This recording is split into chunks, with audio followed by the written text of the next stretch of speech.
والذين يكنزون الذهب والفضة ولا ينفقونها في سبيل الله فبشرهم بعذاب أليم يوم يحمى عليها في نار جهنم فتكوى بها جباههم وجنوبهم وظهورهم هذا ما كنزتم لأنفسكم فذوقوا ما كنتم تكنزون আল্লাহ তাআলা বলছেন ওয়াল্লাযীনা ইয়াকনিজুনা আয-যাহাবা ওয়াল ফিদ্দা ও দুনিয়ার মানুষ তোমরা যারা সম্পদশালী হয়েছো সম্পদ যখন তোমরা সম্পদের মালিক হলে সম্পদের মালিক হওয়ার পর তোমরা স্বর্ণ রূপাকে তোমরা জমা করে রাখো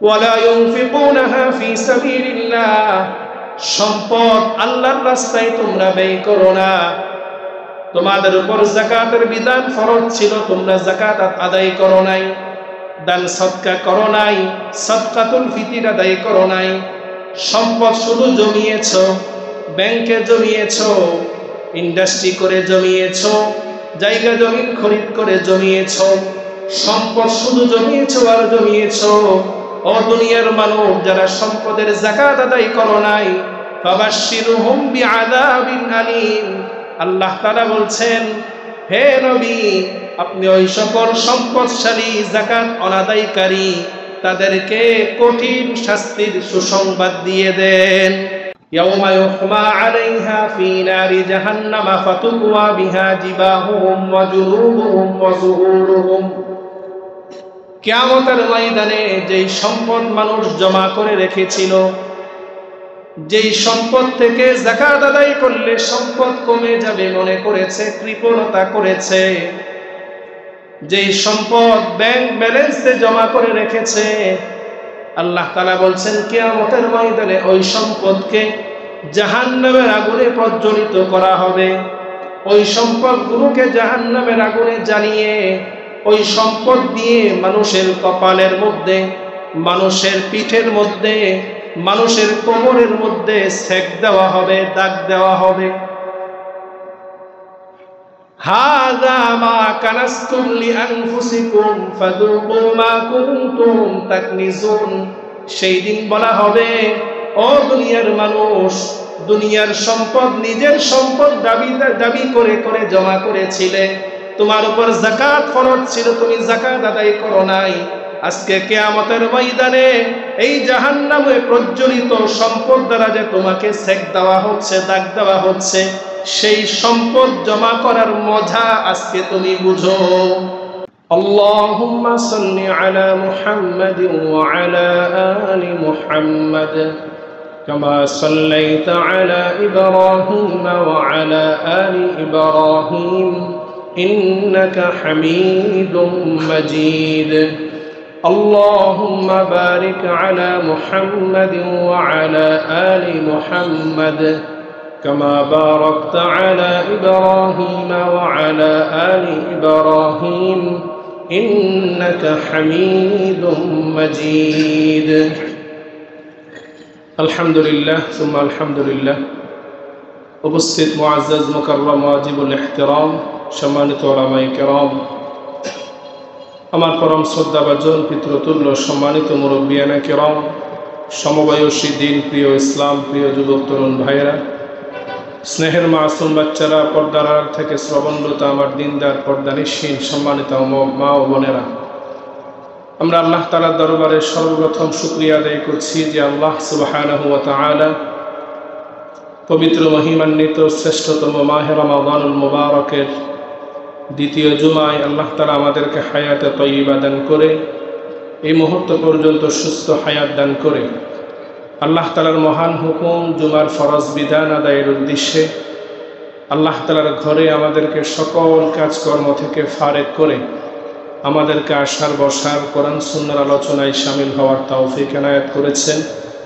আমরা সকলে অন্তরস্থল থেকে হৃদয়ের গভীর থেকে উচ্চ স্বরে কালিমাতুশ শুকর করছি সকলেই বলি আলহামদুলিল্লাহ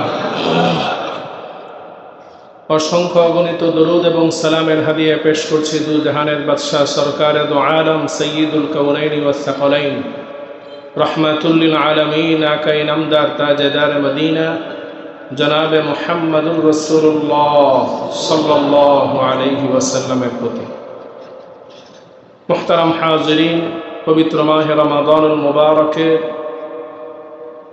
रहमतेर प्रथम दशक आमादेर थेके बिदाय निये चले गियेछे। मागफिरातेर दशकेर प्राय माझामाझी आमरा चले एसेछि। पवित्र माहे रमादानुल मुबारक शुरू होबे सेई आशाय छिलाम। देखते देखते अर्धेक प्राय चले गेल और बाकी अर्धेक आमरा बुझते उठते ना पारतेई हयतोबा शेष हये जाबे। माहे रमादानुल मुबारके आमरा यदि मागफिरात एवं नाजात प्राप्तদের अंतर्भुक्त होते ना पारी ताहले आमादेर मतो हतभागा दुर्भागा এই জমিনে আর কেউ হবে না। রাসূল আকরাম সাল্লাল্লাহু আলাইহি ওয়াসাল্লাম একবার তিনি মিম্বরে ওঠার সময় आमीन बोलें। तीनटी सीढ़ीते तीन बार आमीन बोलार कारणे साहाबाए केराम जिज्ञेस करलेन, या रासूलुल्लाह, आपनाके कोनोदिन एमन काज करते देखिनी, आजके व्यतिक्रम देखलाम। आपनि मिम्बरे ओठार समय तीन सीढ़ीते तीन बार आमीन बोलेछेन, तार कारण कि? रासूल আকরাম সাল্লাল্লাহু আলাইহি ওয়াসাল্লাম बोलें যে আমি যখন প্রথম সিঁড়িতে উঠি জিবরাইল আমিন একটি বদদোয়া করেছে, আমি আমিন বলেছি। দ্বিতীয় সিঁড়িতে যখন উঠি জিবরাইল আমিন আরেকটি বদদোয়া করেছে, আমি আমিন বলেছি। তৃতীয় সিঁড়িতে যখন উঠি জিবরাইল আমিন আরেকটি বদদোয়া করেছে, আমি আমিন বলেছি। প্রথম বদদোয়া ছিল এই, জিবরাইল আমিন তিনি বলেছেন যেই ব্যক্তি तार बृद्ध मा बाबा के अथवा जे कोनो एकजनके बृद्ध अवस्थाय पावार परेओ मा बाबार खेदमत करे मा बाबार सन्तुष्टि अर्जन करते पारेनी से ध्वंस होक। रसूल আকরাম সাল্লাল্লাহু আলাইহি ওয়াসাল্লাম आमीन बोलेছেন। द्वितीय बददुआ छिलो এই, जे व्यक्ति बत्सरेर श्रेष्ठतम मास कुरान नाजिलेर मास माहे रमादानुल मुबारक हायाते पेलो, माहे रमादान पावार परेओ जे व्यक्ति गुनाह क्षमा कराते पारलो ना ओई व्यक्ति ध्वंस होक। रसूलुल्लाह सल्लल्लाहु आलाइहि वसल्लम आमीन बोलेছেন। तीन नम्बर जिब्राइल आमीन बोललो, जे व्यक्तिर सामने रसूलुल्लाह सल्लल्लाहु आलाइहि वसल्लमेर नाम उच्चारण करा हय और से रसूलेर नामे दरूद पाठ करे ना, से व्यक्ति ध्वंस होक। আল্লাহ রসুল আমিন বলেছেন। জিবরাইল আমিনের বদদোয়া, আল্লাহ রসুলের আমিন, এই বদদোয়া আল্লাহ তাআলার দরবারে কবুল হবে না এমন কোনো বিশ্বাস, এমন কোনো সন্দেহর কোনো সুযোগ আছে? সরাসরি কবুল হয়েছে। রমাদানুল মুবারক পাওয়ার পরেও যারা গুনাহ ক্ষমা করাতে পারবো না আমরাও সেই বদদোয়ার ভাগীদার হয়ে যাব। আল্লাহ তাআলা যেন আমাদেরকে সেই বদদুয়ার ভাগীদার না করেন, আমাদের সকলকে মাগফিরাত প্রাপ্তদের অন্তর্ভুক্ত করেন। সকলে বলি আমিন। সম্মানিত মুসল্লিনে কেরাম, ইসলামের অন্যতম একটি ফরজ বিধান, গুরুত্বপূর্ণ বিধান নিয়ে আজকে আলোচনার ইচ্ছা পোষণ করেছি। যে বিধানটি নিয়ে সাধারণত খুব কম সময় আলোচনা করা হয়, যে বিধানের আলোচনা আমাদের অনেকের কাছে বিরক্তিকর মনে হয়, অহেতুক মনে হয়। ইসলামে ঈমানের পর সবচেয়ে গুরুত্বপূর্ণ বিধান হচ্ছে নামাজ।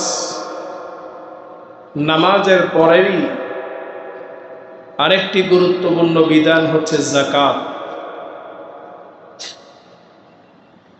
আল্লাহ সুবহানাহু ওয়া তাআলা পবিত্র কোরআনুল কারীমে যাকাত শব্দের ব্যবহার প্রায় 58 স্থানে আল্লাহ তাআলা এনেছেন।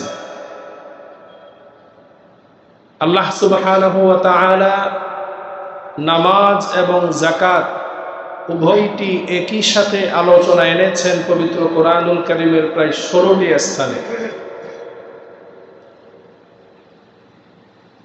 নামাজ যেমনি ভাবে 5 ওয়াক্ত আমাদের উপর ফরজ, ঠিক তেমনি ভাবে আল্লাহ তাআলা যাদেরকে সম্পদশালী করেছেন তাদের উপর যাকাত আদায় করা তেমন ফরজ।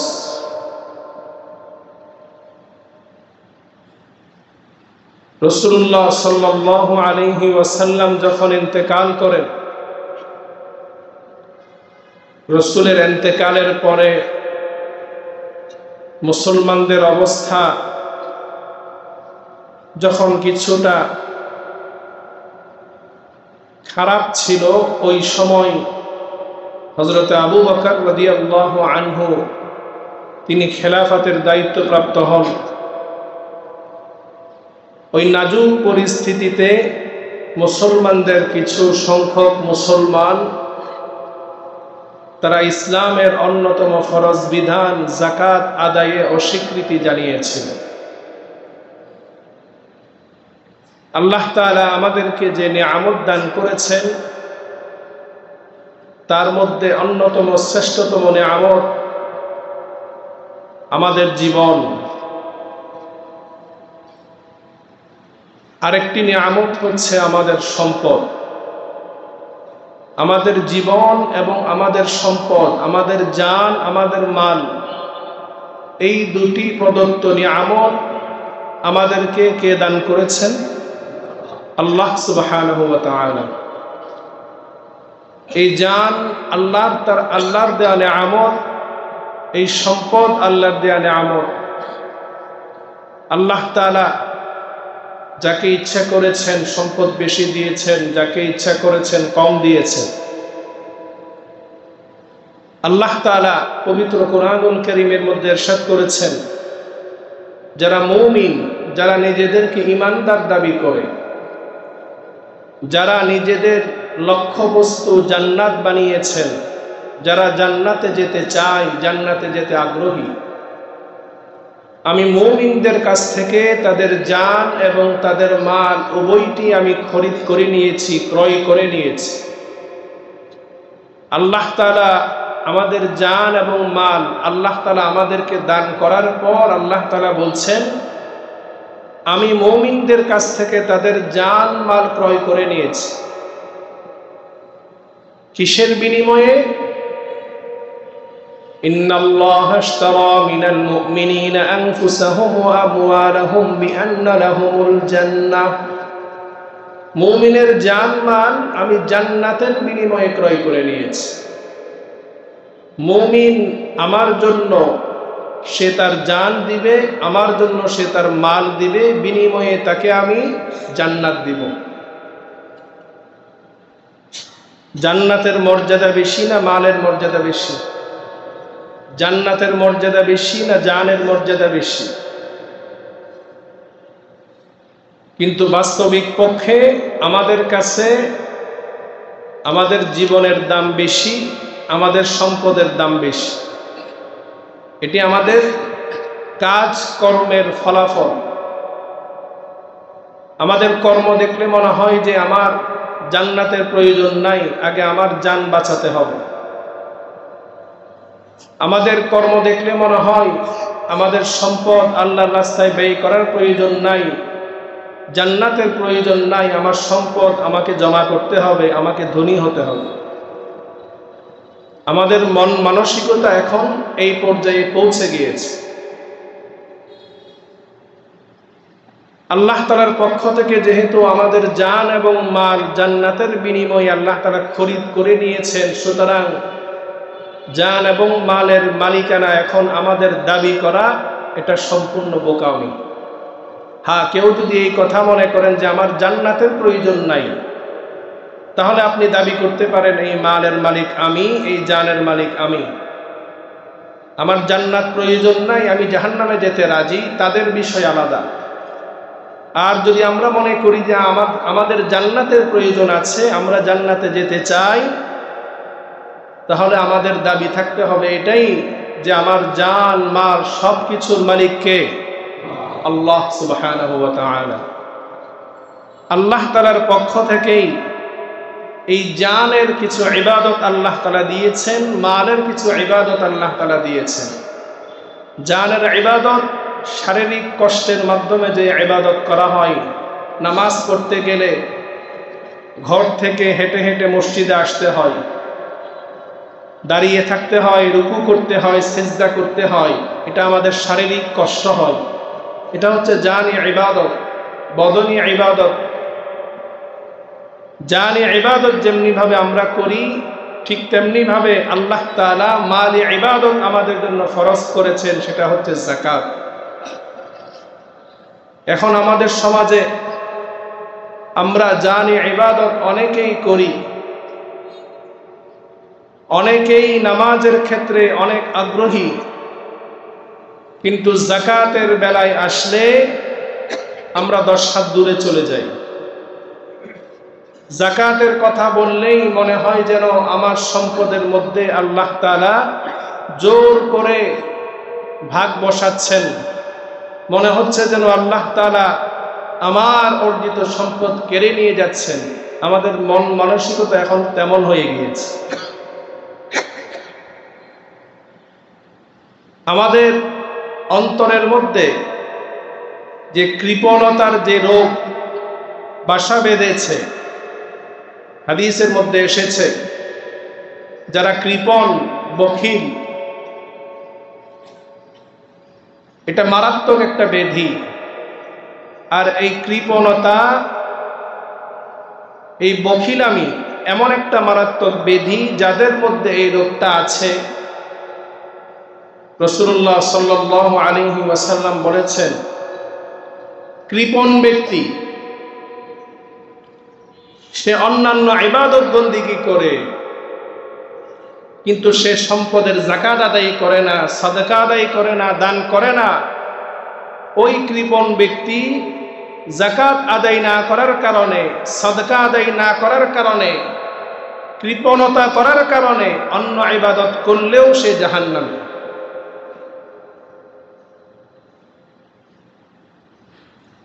আর যেই ব্যক্তি অন্যান্য ইবাদত করে কিন্তু মাঝে মধ্যে ত্রুটি হয়ে যায়, কিন্তু সে কৃপণ নয়, দানশীল, যাকাত সঠিকভাবে আদায় করে, দান খয়রাত করে, আল্লাহ তাআলা বলছেন ওই ব্যক্তি জান্নাতি।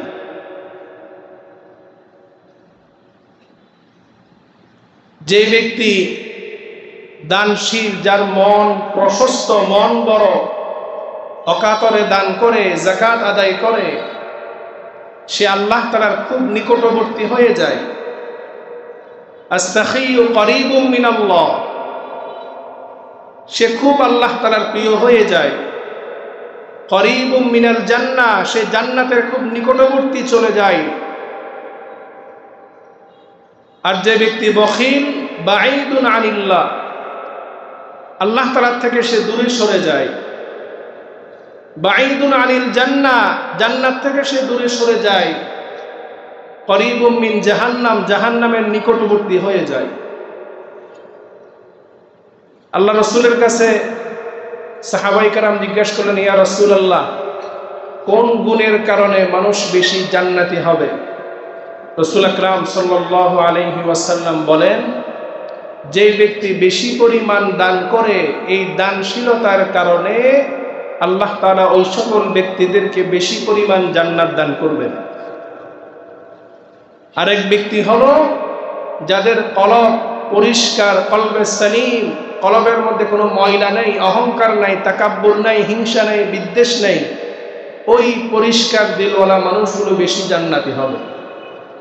আল্লাহ তাআলা আমাদেরকে উভয় সিফাত, উভয় গুণ অর্জন করার তৌফিক দান করুন। মুহতারাম হাজিরিন, আল্লাহ রাসূলের ইন্তেকালের পরে কিছু মানুষ যখন যাকাত আদায়ে অস্বীকৃতি জানায়, যাকাতকে তারা জরিমানা মনে করে, আবু বকর রাদিয়াল্লাহু আনহু তিনি নরম তরবিয়তের ছিলেন। হযরত ওমর ফারুক রাদিয়াল্লাহু আনহু তিনি গরম মেজাজের ছিলেন। আবু বকর রাদিয়াল্লাহু আনহু গরম তরবিয়তে থাকার না থাকার পরেও যখন দেখলেন ইসলামের অন্যতম ফরজ বিধান যাকাত অস্বীকার করছে একদল, হাদিসের মধ্যে এসেছে বুখারীর বর্ণনায় হযরত আবু বকর রাদিয়াল্লাহু আনহু তিনি বলেন, ওয়াল্লাহি লা উকাতিলান্না মান ফাররাকা বাইনাস সালাতি ওয়াজ যাকাত, আল্লাহর শপথ করে বলছি, আল্লাহর কসম করে বলছি, যারা নামাজ এবং যাকাতের মধ্যে পার্থক্য করবে, নামাজ পড়বে কিন্তু যাকাত আদায় করবে না, নামাজকে আল্লাহর ফরজ বিধান মনে করবে, যাকাতকে আল্লাহর ফরজ বিধান মনে করবে না, আল্লাহর শপথ করে বলছি তার সাথে আমি আবু বকর তার সাথে অবশ্যই অবশ্যই যুদ্ধ ঘোষণা করব। মুসলমান কোন মুসলমানের বিরুদ্ধে যুদ্ধ ঘোষণা করতে পারে না। যখন কিনা কোনো একটি ফরজ বিধানকে কেউ অস্বীকার করে সে আর মুসলমান থাকতে পারে না, সে যতই নামাজ পড়ুক, যতই কালমে পড়ুক, যখন যাকাতের মতো বিধানকে কেউ অস্বীকার করে সে নিশ্চিতভাবে কাফের হয়ে যায়। এই যাকাতের বিধানকে আমরা অনেকেই খুব বেশি অবহেলা করি। আমাদের সমাজের মধ্যে সবচেয়ে বেশি অবহেলিত রুকনের নাম হচ্ছে যাকাত। নামাজ কম বেশি আমরা পড়ি, রমাদানুল মুবারকের রোজা রাখার চেষ্টা করি, সামর্থ্য হলে হজ করার চেষ্টা করি, কিন্তু প্রত্যেক বছর সম্পদশালীরা সঠিকভাবে তার সম্পদের উপর যেই পরিমাণ যাকাত ফরজ, ওই পরিমাণ যাকাত আমাদের দেশে 99% আদায় করেন। লামসাম কিছু দিয়ে দায় সারা হয়ে যায়। কি পরিমাণ সম্পদ তার আছে, ওই সম্পদের উপর কি পরিমাণ যাকাত তার উপর আসবে সেই হিসাব আমরা করি না, এবং সেই হিসাব করলে যেই অর্থ যাকাত আসবে সেটাকে আমরা বড় জরিমানা মনে করি এত টাকা দিয়ে দিব আমার সম্পদ তো কমে যাবে। আল্লাহ তাআলার ফরজ বিধানকে আমরা অনেকে জরিমানা মনে করছি। আসলে আমাদের এই খেয়াল নেই যে এই সম্পদ আমাদেরকে দান করেছেন কে? আল্লাহ সুবহানাহু ওয়া তাআলা। কোনো সন্দেহ আছে নাকি? সম্পদের মালিক আমাদেরকে কে বানিয়েছেন? আল্লাহ তাআলা বানিয়েছেন। কারুনের নাম আপনারা শুনেছেন অবশ্যই। মূসা আলাইহিস সালামের খুব ঘনিষ্ঠ ছিল। কারুন সে এক সময় খুব দরিদ্র ছিল। ফিরআউন মূসা আলাইহিস সালামের কওমের উপর নির্যাতন করত। কারুন সে মূসা আলাইহিস সালামকে একদিন বলল, ভাই আমাদের কওমের মানুষরা তো অনেক দরিদ্র, আপনি একটু আল্লাহ তাআলার কাছে দোয়া করেন আল্লাহ তাআলা যেন আমাকে ধনী বানিয়ে দেন, আর আমি ধনী হলে আমি এই দরিদ্র মানুষের দারিদ্রতা বিমোচন করব, ইসলামের খেদমত করব। হযরত মূসা আলাইহিস সালাম আল্লাহ তাআলার কাছে দোয়া করলেন। আল্লাহ তাআলা দোয়া কবুল করে কারুনকে সম্পদশালী বানিয়ে দিলেন। কারুনকে আল্লাহ তাআলা এত পরিমাণ সম্পদ দিয়েছেন যে তার সম্পদের যে ভান্ডার ছিল, তার সেই ভান্ডারগুলোতে যেই পরিমাণ সম্পদ ছিল তার তো কোনো হিসাব নেই। ওই ভান্ডারগুলোর, ওই গুদামগুলোর যেই চাবি, গুদাম ঘরের যে চাবি, ওই চাবিগুলো আলগানোর জন্য, বহন করার জন্য ওই সময় 40টি উট লাগত। বর্তমান সময়ে প্রায় 40টি ট্রাক। গুদামের চাবি বহন করার জন্য যদি 40টি উট লাগে, 40টি ট্রাক লাগে, তাহলে চিন্তা করেন কতগুলা গুদাম আর কত পরিমাণ সম্পদ তার ছিল। এতগুলো সম্পদের মালিক হওয়ার পর তার মধ্যে অহংকার চলে আসে। সে মূসা আলাইহিস সালামের বিরোধিতা শুরু করে, মূসা আলাইহিস সালামের সাথে বেয়াদবি পর্যন্ত করে। আল্লাহ তাআলা সূরা কসসে বলেছেন, ইন্না কারুন কানা মিন কওমি মূসা ফাবাগা আলাইহিম, লম্বা কাহিনী।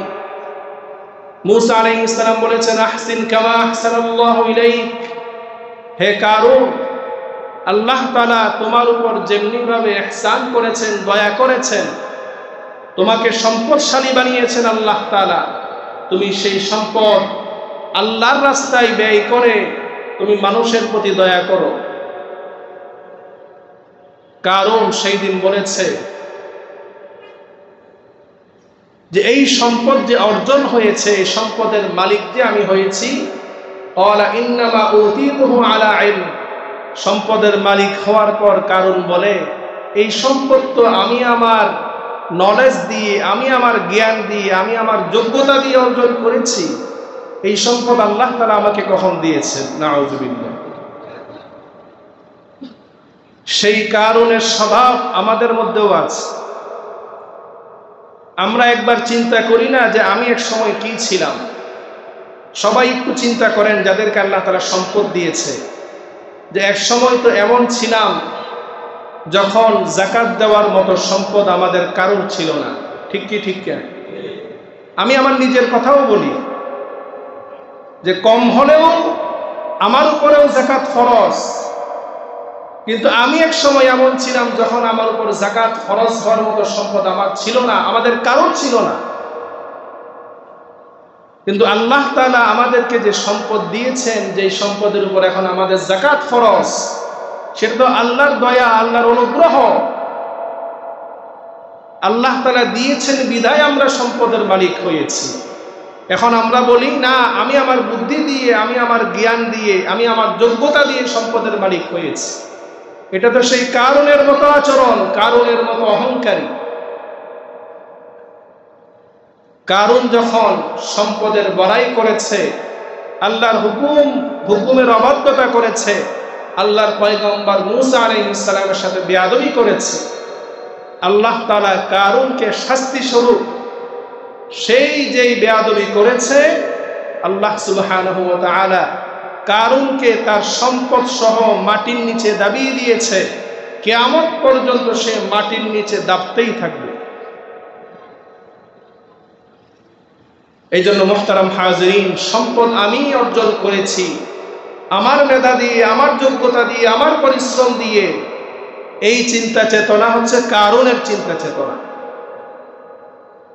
এই সম্পদের মালিক আল্লাহ তাআলা আমাদেরকে দয়া করে বানিয়েছে। আল্লাহ চাইলে আমাকে রাস্তার ফকির বানাতে পারতেন, আল্লাহ চাইলে আমাকে রেল স্টেশনে অনাহার রাখতে পারতেন। আল্লাহ তাআলা দয়া করে আমাকে মানুষ বানিয়েছেন, আল্লাহ চাইলে আমাকে রাস্তার কুকুর বানাতে পারতেন। পারতেন কি পারতেন না? সুতরাং আল্লাহ তাআলার দয়াকে, অনুগ্রহকে অস্বীকার করা যাবে না। আমরা বড় অকৃতজ্ঞ, আমরা অতীত ভুলে যাই। অতীতে আমি কি ছিলাম? আমাকে আল্লাহ কোথা থেকে কোথায় নিয়ে এসেছে। মুহতারাম হাজিরিন, যাদের উপর যাকাত ফরজ, তারা যদি যাকাত আদায় না করে, তাদের সম্পর্কে আল্লাহ তাআলা কোরআনুল কারীমে কঠিন শাস্তির কথা বলেছেন। আল্লাহ তাআলা কোরআনুল কারীমে সূরাতুত তাওবা 34 এবং 35 নং আয়াতে আল্লাহ তাআলা বলছেন, ওয়াল্লাযীনা ইয়াকনিজুনা আয-যাহাবা ওয়াল ফিদ্দাতা ওয়া লা ইউনফিকুনাহা ফী সাবিলিল্লাহ ফাবাশশিরহুম বিআযাবিন আলীম ইয়াওমা ইউহমা আলাইহা ফী নারি জাহান্নামা ফাতুকওয়া বিহা জিবাহুহুম ওয়া জুনুবুহুম ওয়া যুহুরুহুম হাযা মা কানাসতুম লিআনফুসিকুম ফাযুকু মা কুনতুম তাকনিজুন। আল্লাহ তাআলা বলছেন, ওয়াল্লাযীনা ইয়াকনিজুনা আয-যাহাবা ওয়াল ফিদ্দা, ও দুনিয়ার মানুষ, তোমরা যারা সম্পদশালী হয়েছো, সম্পদ যখন তোমরা সম্পদের মালিক হলে, সম্পদের মালিক হওয়ার পর তোমরা স্বর্ণ রূপাকে তোমরা জমা করে রাখো। ওয়ালা ইউনফিকুনাহা ফী সাবিলিল্লাহ, সম্পদ আল্লাহর রাস্তায় তোমরা ব্যয় করো না। তোমাদের উপর যাকাতের বিধান ফরজ ছিল, তোমরা যাকাত আদায় করো নাই। দান সদকা করো নাই, সদকাতুল ফিতর আদায় করো নাই। সম্পদ শুধু জমিয়েছ, ব্যাংকে জমিয়েছ, ইন্ডাস্ট্রি করে জমিয়েছ, জায়গা জমিন খরিদ করে জমিয়েছ, সম্পদ শুধু জমিয়েছ আর জমিয়েছ। ও দুনিয়ার মানুষ, যারা সম্পদের যাকাত আদায় করো নাই, ফাবাশশিরহুম বিআযাবিন আলীম। আল্লাহ তাআলা বলছেন, হে নবী, আপনি ওই সকল সম্পদশালী যাকাত অনাদায়কারী তাদেরকে কঠিন শাস্তির সুসংবাদ দিয়ে দেন। নাউযুবিল্লাহ। আল্লাহ তাআলা কঠিন শাস্তির সুসংবাদ দিয়েছেন। শাস্তির কি সুসংবাদ হয় না দুঃসংবাদ হয়? আল্লাহ তাআলা এখানে শাস্তির সুসংবাদের কথা বলেছেন কটাক্ষ করে। যারা যাকাত আদায় করে না তাদের প্রতি আল্লাহ তাআলা কতটুকু রাগান্বিত, কি শাস্তি হবে সেটাও আল্লাহ তাআলা বলছেন। ইয়াউমা ইউহমা আলাইহা ফি নারি জাহান্নামা ফাতুকওয়া বিহা জিবাহুহুম ওয়া জুনুবুহুম ওয়া যুহুরুহুম। কিয়ামতের ময়দানে যেই সম্পদ মানুষ জমা করে রেখেছিল, যেই সম্পদ থেকে যাকাত আদায় করলে সম্পদ কমে যাবে মনে করেছে, কৃপণতা করেছে, যেই সম্পদ ব্যাংক ব্যালেন্সে জমা করে রেখেছে, আল্লাহ তাআলা বলছেন কিয়ামতের ময়দানে ওই সম্পদকে জাহান্নামের আগুনে প্রজ্বলিত করা হবে। ওই সম্পদগুলোকে জাহান্নামের আগুনে জ্বালিয়ে ওই সম্পদ দিয়ে মানুষের কপালের মধ্যে, মানুষের পিঠের মধ্যে, মানুষের কোমরের মধ্যে সেক দেওয়া হবে, দাগ দেওয়া হবে। হাযা মা কানাসতুম লিআনফুসিকুম ফাযুকু মা কুনতুম তাকনিজুন। সেই দিন বলা হবে, ও দুনিয়ার মানুষ, দুনিয়ার সম্পদ নিজের সম্পদ দাবি করে করে জমা করেছিলে, তোমার উপর যাকাত ফরজ ছিল, তুমি যাকাত আদায় করো নাই। আজকে কিয়ামতের ময়দানে এই জাহান্নামে প্রজ্বলিত সম্পদ দ্বারা যে তোমাকে সেক দেওয়া হচ্ছে, দাগ দেওয়া হচ্ছে, সেই সম্পদ জমা করার মজা আজকে তুমি বুঝো। বুখারীর বর্ণনায় এসেছে, এই শাস্তি আল্লাহ তাআলা জাহান্নামে যাওয়ার আগে কিয়ামতের ময়দান থেকেই শুরু করবেন। কিয়ামতের ময়দান সেটা তো বিচারের ময়দান, বিচারের ময়দানেই আল্লাহ তাআলা এই শাস্তি দেওয়া শুরু করবে। কিয়ামতের এক এক দিন দুনিয়ার 50,000 বৎসরের সমান। 50,000 বৎসর আমরা হায়াত পেয়েছি দুনিয়াতে, এমন কেউ আছে? 50,000 বৎসর একটু কল্পনা করেন না। কিয়ামতের ময়দানের একদিন মানে দুনিয়ার জীবনের কত বৎসর? 50,000 বৎসর। 100 বৎসর, 200 বৎসর, 1000, 2000 বৎসর না, 50,000 বৎসর এক এক দিন। কিয়ামতের ময়দানে আমাদেরকে যদি এভাবে, যারা যাকাত আদায় করি না, আমাদের সম্পদগুলোকে এভাবে জাহান্নামের আগুনে জ্বালিয়ে আমাদের কপালে, আমাদের পিঠে, কোমরে দাগ দেওয়া হয়, কত সময় পরিমাণে শাস্তি আমাদেরকে ভোগ করতে হবে। হাদিসের মধ্যে এসেছে যে এই সম্পদ যখন কিছুটা ঠান্ডা হয়ে যাবে, আবার পুনরায় জাহান্নামের আগুনে জ্বালানো হবে, আবার গরম করে আবার সেক দেওয়া হবে। এভাবে কিয়ামত পর্যন্ত চলতে থাকবে। তারপর জাহান্নামের শাস্তি তো আছেই অবধারিত। অন্য হাদিসের মধ্যে এসেছে, রাসূল আকরাম সাল্লাল্লাহু আলাইহি ওয়াসাল্লাম ইরশাদ করেন, মান আতাহুল্লাহু মালান ফালাম ইউদ্দি যাকাতাহু মুসিলা লাহু মালুহু ইয়াওমাল কিয়ামাতি শুজাআ। আল্লাহ তাআলা যাদেরকে সম্পদ দান করেছেন, মান আতাহুল্লাহু মালান, যাকে আল্লাহ তাআলা সম্পদ দান করেছেন, ফালাম ইউদ্দি যাকাতাহু, তার উপর যাকাত ফরজ হয়েছিল কিন্তু সে সম্পদের যাকাত আদায় করে নাই, মুসিলা লাহু ইয়াওমাল কিয়ামা, তার সেই সম্পদ কিয়ামতের ময়দানে একটি বিশাল সাপের আকৃতি ধারণ করবে।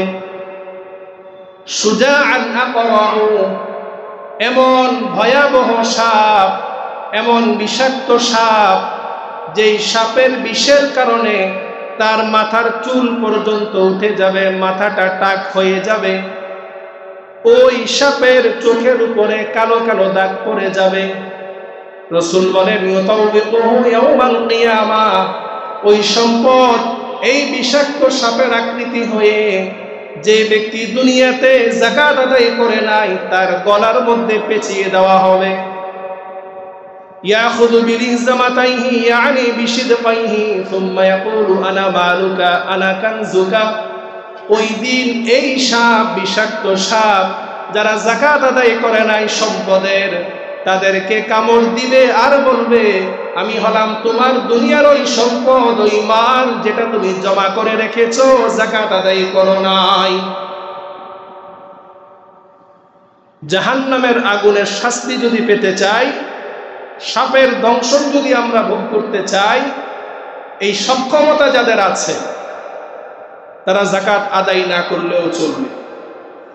আর যারা মনে করি না এই শাস্তির সম্মুখীন আমাদের পক্ষে হওয়া সম্ভব নয়, এই সম্পদ যেটা জমা করে রাখছি, এই সম্পদই আমার জন্য শাস্তির কারণ হবে, জাহান্নামে যাওয়ার কারণ হবে, এই সম্পদ আমি না রেখে এই সম্পদ যতটুকু আমার উপর যাকাত ফরজ ততটুকু আমি দিয়ে দেব। আল্লাহ তাআলা তো আমাদের উপর যাকাতের বিধান চাইলে এমন করতে পারতেন যে তোমার যা সম্পদ আছে সেই সম্পদের অর্ধেক তুমি দিয়ে দিবে, 4 ভাগের 1 ভাগ দিয়ে দিবে। আল্লাহ চাইলে বলতে পারতেন, কারণ সম্পদের মালিক তো আল্লাহ হয়েছে। কিন্তু আল্লাহ সুবহানাহু ওয়া তাআলা বলেছেন যে তোমার সম্পদের 40 ভাগের 1 ভাগ, শতকরা 2.5% তুমি যাকাত দিবে। এটা কি বেশি হয়ে গিয়েছে? সম্পদের মালিক আল্লাহ, সব সম্পদের মালিক আল্লাহ। যিনি মালিক তিনি চাইলে বলতে পারতেন সব সম্পদ তুমি দিয়ে দাও, পারতেন কি পারতেন না? আল্লাহ যদি অর্ডার করতেন আমরা বাধ্য থাকতাম কিনা? কিন্তু আল্লাহ সুবহানাহু ওয়া তাআলা দয়া করে বলেছেন শতকরা 2.5%, 100 টাকায় 2.5 টাকা তুমি গরিবকে দিবে। আর তুমি সম্পদ যেটা গরিবকে দিচ্ছ সেটা তার প্রতি তুমি দয়া করছো না, অনুগ্রহ করছো না। এটা তার হক, এটা তার প্রাপ্য, সে সেটার হকদার। যে ব্যক্তি হকদার ব্যক্তিকে তার প্রাপ্য বুঝিয়ে দেওয়া, সেটা তার প্রতি দয়া না, সেটা আমাদের কর্তব্য, আমাদের দায়িত্ব। এখন বর্তমান সময়ে আমরা আছি লামসাম কোনো প্রকার যাকাত আদায় করে ফেলি। যাদের উপর যাকাত ফরজ, যাকাত ফরজ হওয়ার জন্য কিছু শর্ত আছে। 1 নম্বর শর্ত হলো নেসাব পরিমাণ মালের মালিক হতে হবে। নেসাব পরিমাণ মালের মালিক মানে 7.5 ভরি স্বর্ণ অথবা 52.5 তোলা রূপা। কেউ যদি শুধুমাত্র স্বর্ণের মালিক হন, তার কাছে শুধু স্বর্ণ আছে, স্বর্ণের জন্য নেসাব হলো যে সেই স্বর্ণ 7.5 ভরি হতে হবে। বিশেষ করে যারা মা বোনেরা আছেন, মহিলারা আছেন, যাদের কাছে শুধু স্বর্ণ আছে আর কোনো অর্থ সম্পদ নেই, তাদের জন্য স্বর্ণের নেসাব হলো সেই স্বর্ণ 7.5 ভরি হতে হবে। 7.5 ভরি স্বর্ণ যাদের কাছে থাকবে তাদের উপর শতকরা 2.5% হিসাব করে আপনি সেই স্বর্ণ দান করেন, অথবা ওই পরিমাণ অর্থ আপনি দান করবেন। আর যারা মহিলারা, মা বোনেরা স্বর্ণের যাকাত আদায় করেন না, হাদিসের মধ্যে এসেছে রাসূলুল্লাহ সাল্লাল্লাহু আলাইহি ওয়াসাল্লামের কাছে 2 জন মহিলা এসেছিল, তাদের হাতের মধ্যে স্বর্ণের বালা ছিল। রাসূল সাল্লাল্লাহু আলাইহি ওয়াসাল্লাম জিজ্ঞেস করলেন, তোমাদের হাতে যে স্বর্ণের বালা আছে এগুলোর যাকাত আদায় করো? তিনারা বলল, না ইয়া রাসূলুল্লাহ। রাসূলুল্লাহ সাল্লাল্লাহু আলাইহি ওয়াসাল্লাম বললেন, তোমরা কি চাও কিয়ামতের ময়দানে এই স্বর্ণের বালা আগুনের বালায় পরিণত হোক? ওই সাহাবী মহিলা তারা বললেন, না ইয়া রাসূলুল্লাহ। রাসূল বলেন, তাহলে এগুলোর যাকাত আদায় করো। সুতরাং আমার মা বোনেরা, যারা স্বর্ণ অলংকার আছে আপনাদের, 7.5 ভরি স্বর্ণ যদি আপনার থাকে, যদি শুধু স্বর্ণের মালিক হন, তাহলে সেই স্বর্ণের অবশ্যই যাকাত আদায় করবেন। আর যদি কারোর কাছে স্বর্ণ থাকে রূপা থাকে, নগদ অর্থ থাকে, ব্যবসায়িক মাল থাকে।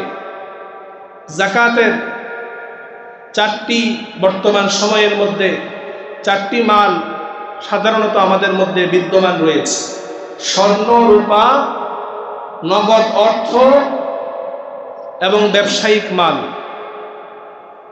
কারোর কাছে যদি 52.5 তোলা রূপার যেই বাজার মূল্য, বর্তমান সময়ে 52.5 তোলা রূপার বর্তমান বাজার মূল্য 90,000 বা তার থেকে কিছু কম বেশি হবে।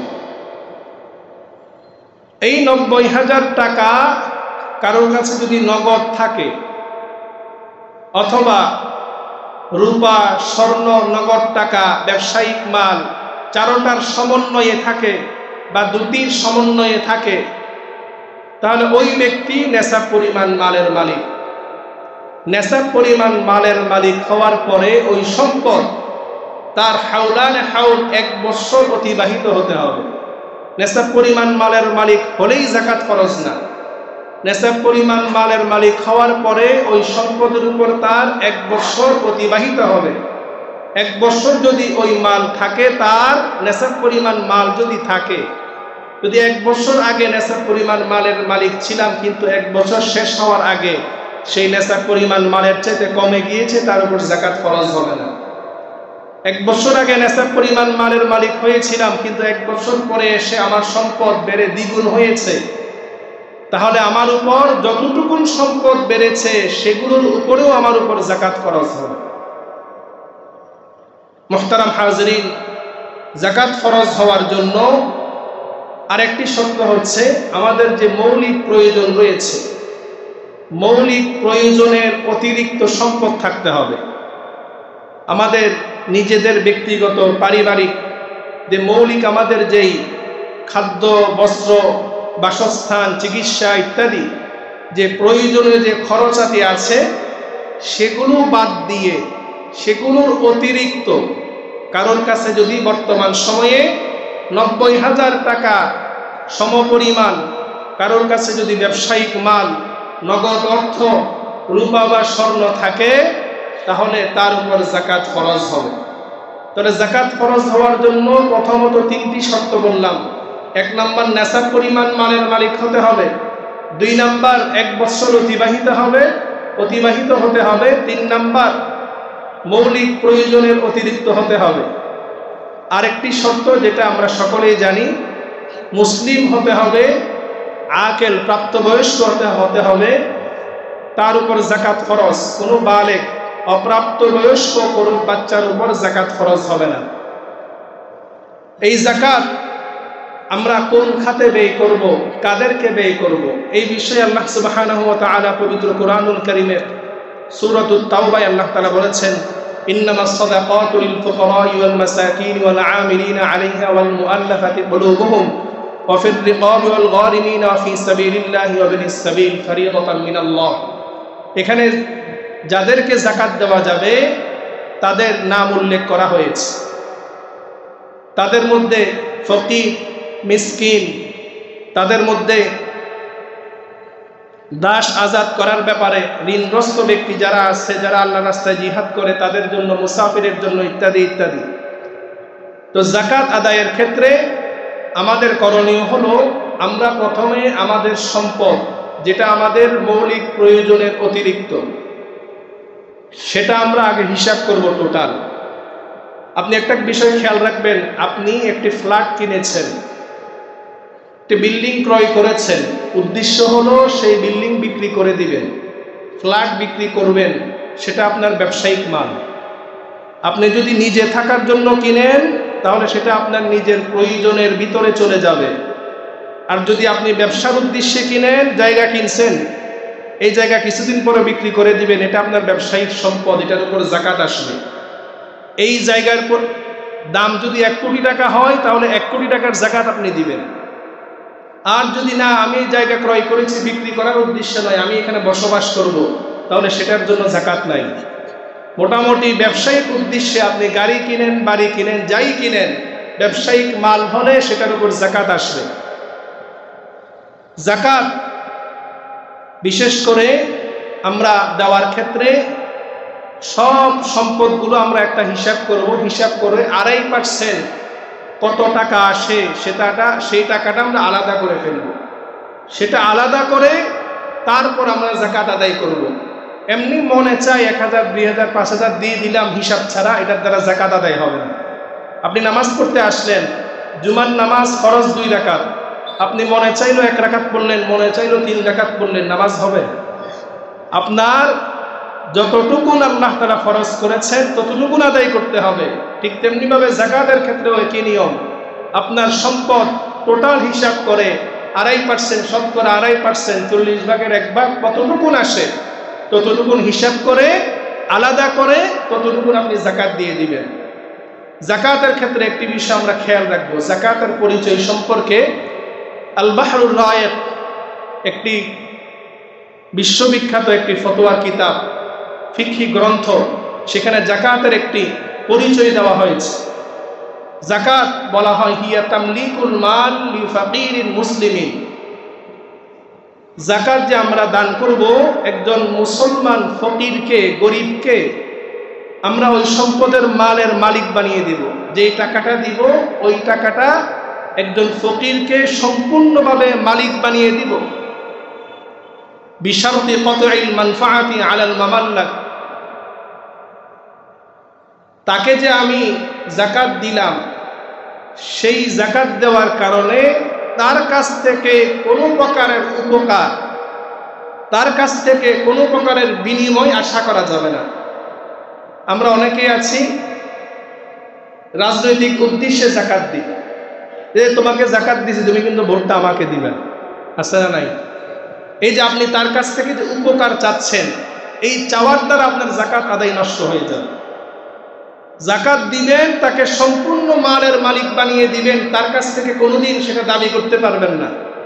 একজনকে যাকাত দিয়েছেন 10,000 টাকা, বা একজনকে আপনি যাকাতের টাকা দিয়ে একটি ঘর নির্মাণ করে দিলেন, সেলাই মেশিন কিনে দিলেন, পানির টিউবওয়েল কিনে দিলেন, পরবর্তীতে যে আবার দাবি করতে পারবেন না, এই আমারটা আমাকে ফেরত দাও, তাহলে এটা যাকাত হবে না।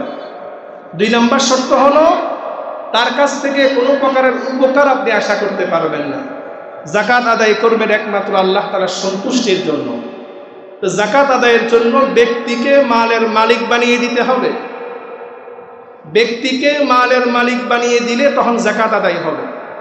আপনি যদি কোনো সংগঠনকে দেন, তাহলে সেটা ব্যক্তিকে মালের মালিক বানালেন না, তাকে আপনি উকিল বানালেন।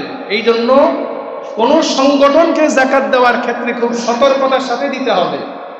সেই সংগঠন আসলেই ব্যক্তিকে মালিক বানাচ্ছে না তার নিজের সংগঠনের কাজে ব্যয় করছে। আপনি নিজে জায়গা খরিদ করার সময় কত কিছু বাছ বিচার করেন, এই জায়গার কাগজপত্র ঠিক আছে কিনা। আপনি যাকাত দিবেন, কাকে যাকাত দিচ্ছেন, তার কাছে যাকাতটা সঠিকভাবে পৌঁছছে কিনা, যাকাতের যারা হকদার তারা পাচ্ছে কিনা, পাবে কিনা, সেটাও আমাদেরকে যাচাই করে দিতে হবে। যাচাই করার পরে, দেওয়ার পরে যদি কোনো অসঙ্গতি থাকে, সেটা আল্লাহ তাআলা ক্ষমা করবেন। তো মুহতারাম হাজির, আসলে সময় অনেক লম্বা হয়েছে, যাকাতের আসলে মাসলা তো অনেক লম্বা। শেষ কথা বলে দিচ্ছি, যাকাত আদায়ের ক্ষেত্রে আমরা সবচাইতে বেশি খেয়াল করব যারা আমাদের নিকটাত্মীয় আছে, তাদেরকে আমরা অগ্রাধিকার দিব। হাদিসের মধ্যে এসেছে, রাসূল বলেছেন, ওয়াহিয়া আলা যাল করাবাতি ইতনাতান, নিকট আত্মীয়কে যাকাত দিলে সওয়াব দ্বিগুণ হবে। 1 নাম্বার, যাকাতের সওয়াবও পাবেন, আত্মীয়তার সম্পর্ক রক্ষা করলে সেটার সওয়াবও পাবেন। এখন নিকট আত্মীয় কাদেরকে দেওয়া যাবে, কাদেরকে দেওয়া যাবে না? যাদেরকে দেওয়া যাবে না তাদের নাম বলি। আমাদের মা বাবা, নানা নানি, দাদা দাদি, উপরের যারা আছে তাদেরকে যাকাত দেওয়া যাবে না। 2 নাম্বার, আমাদের সন্তান, নিজের আপন সন্তান, নিজের নাতি পুতি, নিচে যারা আছে তাদেরকে যাকাত দেওয়া যাবে না। 3 নাম্বার, স্ত্রী স্বামীকে যাকাত দিতে পারবে না, স্বামী স্ত্রীকে যাকাত দিতে পারবে না। এই 4 প্রকারের ছাড়া বাকি আত্মীয় স্বজন, নিজের আপন ভাই, নিজের আপন ভাতিজা, নিজের আপন বোন, ভাগিনা, আত্মীয় স্বজন যারা আছে তাদেরকে যাকাত দেওয়া যাবে। তো যাকাত আদায়ের ক্ষেত্রে সবচেয়ে উত্তম হলো যারা নিকট আত্মীয় তাদেরকে যাকাত দেওয়া। আপনার নিজের বাড়ির দারোয়ান, নিজের এলাকার কেয়ারটেকার, নিজের ঘরের ড্রাইভার, নিজের টিউশন মাস্টার, সে যদি যাকাতের উপযোগী হয়, যে হুজুর আপনার সন্তানকে পড়ায় তিনি যদি যাকাতের উপযোগী হয়, আপনার মসজিদের ইমাম, মুয়াজ্জিন, খাদেম তারা যদি জাকাতের উপযোগী হয় তাদেরকে আগে দিবেন। তারা যদি জাকাতের হকদার হয় তাদেরকে আগে দিবেন, নিকটবর্তী যারা আছে। আরেকটি বলতে চাচ্ছি, সেটা হলো জাকাত আদায় করার সময় নিকটাত্মীয়র পরে আমরা চেষ্টা করব যেই সকল মাদ্রাসাগুলোর মধ্যে গোরাবা ফান্ড আছে, লিল্লা বোর্ডিং আছে, যেই সকল মাদ্রাসাগুলোর মধ্যে কোরআন হাদিস শিখে আজকে হাজার হাজার আলেমরা বের হচ্ছেন, ওই সকল জাকাত ফান্ডওয়ালা, গোরাবা ফান্ডওয়ালা মাদ্রাসাগুলোর মধ্যে দিবেন। এটার দ্বারা ফায়দা কি? জাকাত আদায়ের সওয়াবও পাওয়া গেল। যেই ছাত্রগুলো গরিব ছাত্র, মিসকিন ছাত্র, এতিম ছাত্র মাদ্রাসায় কোরআন সুন্নাহ শিখে আলেম হলো, সে যতদিন পর্যন্ত কোরআন তেলাওয়াত করবে, সে যতদিন পর্যন্ত ইলম অন্বেষণ করবে, ইলম চর্চা করবে, সদকায়ে জারিয়া হিসেবে সেই সওয়াব আপনিও পাবেন। এই জন্য যেই সকল মাদ্রাসাগুলোর মধ্যে গোরাবা ফান্ড আছে, এটা খেয়াল করবেন, যে কোনো মাদ্রাসায় দেওয়া যাবে না। যেই সকল মাদ্রাসাগুলোর মধ্যে লিল্লা বোর্ডিং আছে, ছাত্রদেরকে, গরিব ছাত্রদেরকে খানা খরচ চালানো হয়, থাকার ব্যবস্থা করা হয়, ওই সকল মাদ্রাসাগুলোর মধ্যে লিল্লা বোর্ডিংওয়ালা মাদ্রাসা, গোরাবা ফান্ডওয়ালা মাদ্রাসা, বিশেষ করে মাদারিস কওমিয়া যেগুলো আছে, ম্যাক্সিমাম কওমি মাদ্রাসা, এগুলো মানুষের দান সদকা আপনাদের জাকাতের অর্থে পরিচালিত হয়। ওই সকল মাদ্রাসাগুলোর মধ্যে জাকাতের অর্থগুলো দিবেন। আমাদের চট্টগ্রাম শহরে অনেক মাদ্রাসা আছে, ভাটাদারি মাদ্রাসা আছে, পটিয়া মাদ্রাসা আছে, সড়কবহর মাদ্রাসা আছে, মুজাহারুল উলুম মাদ্রাসা আছে। আপনাদের পার্শ্ববর্তী আমি যেখানে পড়াই নাসিরাবাদ মাদ্রাসা আছে, আল জামিয়াতুল ইসলামিয়া মিসবাহুল উলুম, সেখানে যদি আপনারা দিতে চান আমি আছি, আমার সাথে যোগাযোগ করবেন। এভাবে করে আমরা চেষ্টা করব সঠিকভাবে আমাদের সম্পদের জাকাত আদায় করার জন্য। আল্লাহ তাআলা আমাদের সকলকে, আল্লাহ তাআলা ইসলামের অন্যতম ফরজ বিধান জাকাত সহিহ শুদ্ধভাবে আদায় করার তৌফিক দান করুন।